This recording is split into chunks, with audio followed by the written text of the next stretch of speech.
வணக்கம். தற்போது வந்துள்ள ஒரு முக்கிய செய்தியை தான் நாம் பார்த்துக் கொண்டிருக்கிறோம். நடிகர் ரோபோ சங்கர் மிகுந்த ஒரு கவலைக்கிடமாக மருத்துவமனையில் அனுமதிக்கப்பட்டிருக்கிறார். அவர் உடல்நிலை மிகுந்த ஒரு மோசமான நிலையில் இருப்பதாக அவருடைய உறவினர்கள் நமக்கு ஒரு தகவலை தெரிவித்திருக்கின்றனர். அதாவது திங்கட்கிழமை மாலை ஷூட்டிங் ஸ்பாட்டில் அவருக்கு ஒரு மயக்கம் ஏற்பட்டதாகவும், அங்கு அவர் உடல் உபாதைகள் ஏற்பட்டதால் அவரை மருத்துவமனைக்கு கொண்டு சென்றிருக்கின்றனர்.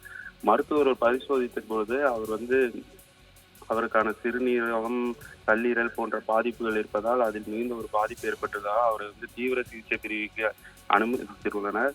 தற்போது வரை அவரை தீவிர கண்காணிப்பில் மருத்துவர்கள் பார்த்து வருகின்றனர். அவருடைய குடும்பத்தினரிடம் நாம் இது பற்றி விசாரித்த போது அவர் மிகுந்த ஒரு கவலைக்கிடமாக இருக்கிறார் என்றும், ஒரு மருத்துவர்கள் இதுவரை நமக்கு ஒரு முழுமையான விவரங்களை எதுவும் நம்மிடம் கூறவில்லை என்றும் உறவினர்கள் தெரிவித்தனர்.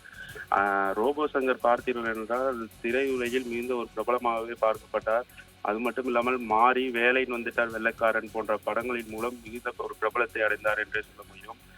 காமெடி ரோல்களில் மிகுந்த ஒரு நகைச்சுவையை கொடுத்து திரையுலகினர் மத்தியிலும் அவருடைய ரசிகர் மத்தியிலும் நல்ல ஒரு மனிதராகவே திகழ்ந்து வந்தார்.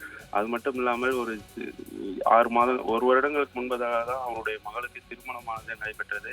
அந்த திருமணமும் திரையுலகில் மிகுந்த ஒரு பேசு பொருளாகவே இருந்தது.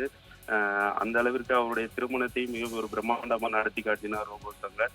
ரோபோ சங்கர் தற்போது மருத்துவமனையில் அனுமதிக்கப்பட்டிருப்பது திரையுலகினரிடையே ஒரு அதிர்ச்சியை ஏற்படுத்தியிருந்தாலும், அவருடைய குடும்பத்தினர் மிகுந்த ஒரு வருத்தத்துடனே இருக்கின்றனர். அவர்கள் குடும்பத்தினர் யாரும் யாரிடமும் பேசவில்லை.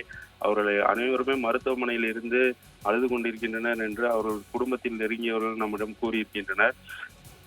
அது மட்டும் இல்லாமல் ரோபோ சங்கர் திங்கட்கிழமை அனுமதிக்கப்பட்டு இப்பொழுது வரை தீவிர சிகிச்சை பிரிவிலே இருப்பது மிகுந்த ஒரு வருத்தத்தை தான் அளிக்கக்கூடிய ஒரு செய்தியாக பார்க்கப்படுகிறது.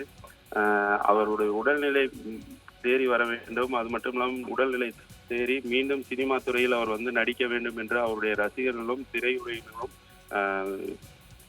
இறைவனிடம் பிரார்த்திப்பதாக அவருடைய குடும்பத்தினர் நம்மிடம் தெரிவித்திருக்கின்றனர்.